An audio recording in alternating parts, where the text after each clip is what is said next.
Praise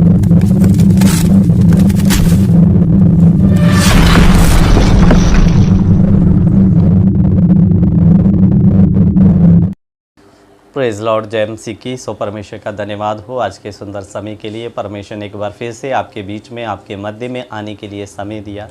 सो विषय में जाने से पहले आप हमारे चैनल जाने वचन की सच्चाई को सब्सक्राइब करें, बेल के आइकन को दबाएं, ताकि जब भी कोई नया विषय या नई क्लास लेकर आया जाए तो उसका नोटिफिकेशन आपको मिलता रहे। सो मेरे प्यारो, विषय में जाने से पहले खास करके अगर आप विश्वासी हैं या नया सेवा स्टार्ट किया है, जहाँ अभी सेवा करने का आपके अंदर इच्छा है, तो आप इस बिग टेस्टमनी को पूरा सुने, बीच में अधूरा ना छोड़े। ये मेरे जीवन का लाइव या प्रैक्टिकल आपको अनुभव बताने के लिए जा रहा हूँ। सो ऐसी परिस्थितियों का सामना आपको करना पड़ेगा, करना पड़ सकता है, और आने वाले दिनों में ये सेम कंडीशनें आपके साथ होगी मेरे प्यारों। इसलिए ज़रूर इस प्रैक्टिकल जीवन के अनुभव के आपको जानना ज़रूरी है, ताकि जब आपके साथ ऐसा कुछ हो तो आपका जीवन बलवंत रह सके, मजबूत रह सके। सो मेरे प्यारों, आज से कुछ साल पहले मेरी आर्थिक कंडीशन कुछ ठीक नहीं चल रही थी। सो ये मेरे जीवन का एक अनुभव, बड़ी गवाही भी है। तो मेरे पास, मैंने कई बार बताया, एक ही रूम था, छोटा सा रूम, एक ही रूम, और उसमें हमारे पास एक ही खाट थी। कोई रिश्तेदार भी आ जाता था तो हमें टेंशन पड़ जाती थी, उनको सुलाएंगे कहाँ, उनको बिठाएंगे कहाँ। इतनी ख़राब परिस्थिति से होकर हम चल रहे थे। लेकिन उतना दुख उस खराब परिस्थिति में पड़े रहने से नहीं होता था। लेकिन जब हमारे कुछ रिश्तेदार मुझे ताने देते थे, तू किसी काम का नहीं है, तू कुछ नहीं कर सकता ज़िंदगी में, तो सबसे ख़राब उस समय लगता था। मेरे जीवन में निराशा आती थी, नेगेटिविटी आती थी। मुझे लगता था कि मैं ये सेवकाई के सिस्टम को छोड़ छाड़ के, एक दिन मैंने मन बनाया कि मैं विदेश चला जाऊंगा करके। तो मेरे प्यारों, मैंने काफ़ी समय पासपोर्ट बनाने में, वीज़ा लगवाने में इधर उधर ख़राब किया। और मैं आपको बता दूं कि बाद में मैंने जब पासपोर्ट आ गया तो सेवा को छोड़कर पासपोर्ट मैंने दुबई के लिए अप्लाई कर दिया, यानी कि दुबई के लिए पासपोर्ट लगवा दिया, और वीज़ा लग भी गया। और क्या हुआ कि मेरे प्यारों, वीज़ा लग गया और 70-80 हज़ार रुपया खर्च करके मैं दुबई भी चला गया। ये पासपोर्ट की तस्वीरें आपके सामने आप देख सकते हैं। सो ये तस्वीरें दिखाने का मकसद कि आपको ऐसा ना लगे कि मन गढ़ंत कहानी बताई जा रही है, ऐसा हुआ है। सो मेरे प्यारों, जब मैं वहाँ पर गया तो मैं आपको बताऊं, लगभग 25 दिन मैं वहाँ पर रहा। और विदेश कंट्री में जाने के लिए सबसे पहले आपके भारत में टेस्ट होते हैं। मेरे इधर में टेस्ट हुए, कुछ टेस्ट में नहीं आया, सारे क्लियर। लेकिन जब दुबई में 14-15 दिन बाद मेरे टेस्ट किए गए तो छाती में कुछ समस्या आई। उन्होंने मेरे को वापस भारत भेज दिया कि आप सबसे पहले अपना भारत में इलाज करवाओ, इलाज करवा के बाद में आप हमारे देश में आ सकते हैं। ये बताने का आपको मकसद, आपको यूना नबी की कहानी याद होगी। परमेश्वर ने यूना को कहा, निनवे को जा और जाके वहाँ पर उन पापी लोगों के बीच में प्रचार कर करके। लेकिन मेरे प्यारो, यूना ने परमेश्वर के वचन को ना मानते हुए निनवे को जाने की बजाय तरशीश को भाग गया। मेरे जैसे मैं लोगों के ताने मेरे ना सुनकर, लोग मेरे को निकम्मा बोलते थे, ये कुछ नहीं कर सकता ज़िंदगी में करके, तो मैं लोगों की बात में आकर सेवा छोड़कर मैं चला गया विदेश कमाने के लिए मेरे प्यारों। और वहाँ पर जब रिपोर्टिंग क्लियर नहीं आई, उन्होंने मेरे को फिर से वापस इंडिया भेज दिया। तब मुझे वो यूना की बात याद आई। परमेश्वर की आज्ञा को टालकर यूना किधर गया? निनवे भेजा, तरशीश को भागा। और जब तरशीश को जा रहा था तो मेरे अजीज़ों, जिस जहाज पर वो बैठा था, गुनाह तो यूना ने किया, लेकिन पूरा जहाज डूबने की कगार पर आ गया मेरे प्यारों। सो सेम कंडीशन बहुत बार गलती परिवार का एक सदस्य करता है, लेकिन भुगतना पूरे परिवार को पड़ सकता है।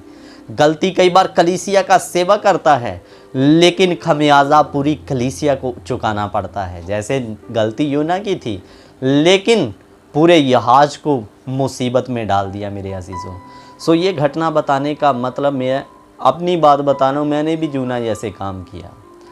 परमेश्वर ने चुना था सेवा के लिए। मैं लोगों की बातें सुनकर विदेश चला गया, विदेश से फिर भगाया परमेश्वर ने, चलो उधर ही करके। और मेरे प्यारों, कहने का तात्पर्य क्या है? हमें अपनी समझ से लगता है कि मैं अपनी आर्थिक तंगी से अपने घर को, अपने परिस्थितियों को अपनी समझ, अपनी ताकत से हल कर दूंगा करके। लेकिन मेरे प्यारों, जब तक परमेश्वर की इच्छा ना हो, आप एक ईंट भी नहीं लगा सकते हैं। मैंने ट्राई किया, इसलिए आपको बता रहा हूँ। सो कभी भी सेवकाई में आ गए, आर्थिक तंगी है तो सेवा को छोड़कर इधर उधर ना भागें। मैं भागा, कई जगह काम भी करके देखा उसके बाद में, लेकिन कामयाबी नहीं मिली। मैं एक ईंट तक नहीं लगा पाया मेरे प्यारों। लेकिन मैं परमेश्वर का धन्यवाद, मैंने गलती का एहसास किया, पश्चाताप किया, मैं सेवकाई में फिर से आया, प्रभु का काम मैंने करना स्टार्ट किया। और मेरे प्यारों, जो मैं काम करके एक ईंट भी नहीं खड़ी कर पाया, आज परमेश्वर की दया से जितना मुझे ज़रूरत थी, मैं करोड़पति अमीरपति नहीं हूँ। जितनी घर में किसी चीज़ की आवश्यकता होनी चाहिए परमेश्वर ने मुहैया करके दिया, लेकिन मेरी अपनी सामर्थ्य, अपनी समझ से नहीं। सो ये घटना बताने को मकसद, आपकी जीवन में, आपके आर्थिक जीवन में तंगी आएगी, लोग आपको बहुत भला बुरा कहेंगे, निकम्मा कहेंगे, बहुत कुछ आपको झेलना पड़ेगा मेरे प्यारों, लेकिन हार नहीं मानना।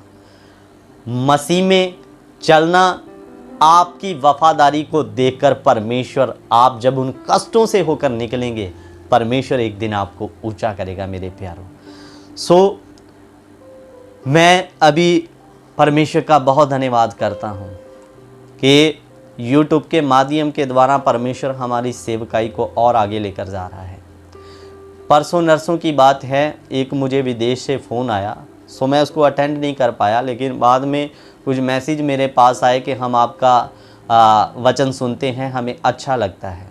सो मेरे प्यारों, जिसको कोई गांव में नहीं जानता था, आज विदेशों से फ़ोन आते हैं। परमेश्वर का मैं धन्यवाद करता हूँ। मेरे अंदर कोई खूबी, कोई लियाकत नहीं है, ये मेरे परमेश्वर का अनुग्रह है मेरे प्यारों। जो व्यक्ति विदेशों में दिहाड़ी करने के लिए जा रहा था, आज मैं उस परमेश्वर का धन्यवाद करता हूँ। मुझे विश्वास है आने वाले दिनों में परमेश्वर दिहाड़ी के लिए नहीं, वचन के लिए विदेश लेकर जाएगा। हालेलुया। सो मेरे प्यारों, ये सारी घटनाएं बताने का आपको मकसद कि सेवा में कभी हार नहीं मानना, पीछे नहीं मानना। विदेश से नहीं, एक दिन मुझे पाकिस्तान से मैसेज आया, ब्रदर आप अपने जो आप टाइटल डालते हैं उसको इंग्लिश में भी डाला करो, कि हमें हिंदी पढ़ना नहीं आता, इंग्लिश में टाइटल डालोगे तो हमें समझ में आ जाए। क्योंकि पाकिस्तान में उर्दू पढ़ा जाता है, हिंदी समझ आता है लेकिन पढ़ना नहीं आता। इसलिए उन्होंने मुझे रिक्वेस्ट किया मैसेज के द्वारा, आप अपने टाइटल को इंग्लिश में भी साथ में लिखा करें ताकि हमें भी पढ़ने में आसानी हो। मेरे प्यारों, जिस व्यक्ति को मैं आपको बता रहा हूँ, कोई गांव में नहीं जानता था, आज विदेश, पाकिस्तान और पूरे भारत देश से मुझे मैसेज और कॉल आता है। प्यारों, कहने का मतलब क्या है, आज मैं बात करूं तो छत्तीसगढ़ में मुझे आधा छत्तीसगढ़ सेवा के या वचन के तौर पर जानता है मेरे प्यारों। लेकिन इस सेवकाई के दौरान आपके जीवन में ताने मेने, बदनामी, निंदा, कष्ट, क्लेश सब आएगा। सेवा में आगे बढ़ोगे तो टांग खींचने वाले भी बहुत खड़े होंगे, लेकिन टांग खींचने वालों की आपको बिल्कुल भी टेंशन लेने की जरूरत नहीं है। जितना आपका टांग खींचा जाएगा उतना परमेश्वर आगे बढ़ाएगा। हालेलुया। एक बॉल होती है, छोटी सी पहले आती थी, हम खेलते थे उस बॉल से, उसको जितना जोर से नीचे मारोगे उतना ही ज़्यादा वो ऊपर उछलती है। सो मसीह कार्य ऐसा है, जितना ही मसीह सताव होता है, जितना आपके ऊपर में निंदा बदनामी आता है, जितना आपकी टांग को खींचा जाता है, परमेश्वर उतना ही आपको बढ़ाएगा, हार नहीं मानना। सो एक वचन मैं आपके लिए पढ़ना चाहूँगा, फिर मैं जल्दी समाप्त करूँगा। दूसरा कुरिन्थियों 4 अध्याय, उसका हम पढ़ेंगे 8 वचन। इधर में क्या लिखा, दूसरा कुरिन्थियों 4 का 8 में, हम चारों ओर से कलेश तो भोगते हैं पर संकट में नहीं पड़ते। कलेश भी भोगते हैं लेकिन परमेश्वर अहम समय पर उस संकट से हमें निकालता है। सो आगे कहता, नहीं पड़ते, निरुपाय तो है, निराश नहीं होते। ये कहने का मतलब लाचार तो है, हमारे पास किसी चीज़ का उपाय भी नहीं होता, लेकिन फिर भी परमेश्वर हमें निराश होने नहीं देता। हालेलुया। सो आगे वो कहता है, सताए तो जाते हैं पर त्यागे नहीं जाते। लोग सताते तो है लेकिन फिर भी हम त्यागे नहीं जाते। सो आगे क्या कहता, गिराए तो जाते हैं पर नष्ट नहीं होते। लोग आपको गिराएंगे, गिराने की कोशिश करेंगे, लेकिन यदि खुदा आपके साथ है तो कोई भी आपको नष्ट नहीं कर सकता। परमेश्वर आपको आगे तक लेकर जाएगा मेरे प्यारों। सो अजीजों, कभी भी सेवकाई में दुख, परेशानी, निंदा, बदनामी आता है तो हार नहीं मानना। सेवा को छोड़कर आर्थिक स्थिति सही नहीं है तो कहीं नहीं भागना, वहीं रहना, वहीं हल परमेश्वर निकाल के देगा। क्योंकि मैंने इधर उधर भाग कर देखा, मैंने आपको बताया एक ईंट तक नहीं रख पाया। सो परमेश्वर की इच्छा के बिना बाद में मैंने जाना कुछ नहीं होता, लेकिन बाद में घर बैठने से, परमेश्वर का काम करने से, परमेश्वर के बीच में बने रहने से प्रभु ने जितना ज़रूरत था सब कर दिया मेरे प्यारों। इसलिए वफादार रहें, सेवा छोड़कर इधर उधर ना भागे। अगर रात है तो रात के बाद दिन भी आएगा। अगर दुख है तो बने रहना, हार नहीं मानना, परमेश्वर सुख भी लेकर आएगा।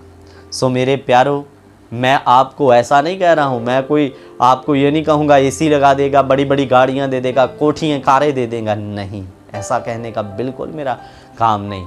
उसकी मर्जी हुई तो वो भी सब मिल जाएगा, लेकिन कभी भी दुख परेशानी में के सामने में घुटने ना टेके, बदनामी के सामने घुटने ना टेके, करने वालों को करने दें। मेरे बारे में लोग उल्टा सीधा बोलते हैं, मैंने मुड़कर कभी किसी को जवाब नहीं दिया, कारण वो साथ में है जवाब देने के लिए। हालेलुया। सो मेरे प्यारों, बोलने दो उल्टा सीधा बोलने वालों को, निराशा करने वालों को करने दो। आपका कार्य वफादारी से प्रभु का काम करना। आपका जो परमेश्वर आपके द्वारा कार्य करेगा, उस कार्य के द्वारा परमेश्वर लोगों के मुंह को बंद करेगा, ये मेरा विश्वास है। हालेलुया। सो अजीजों, हार नहीं मानना।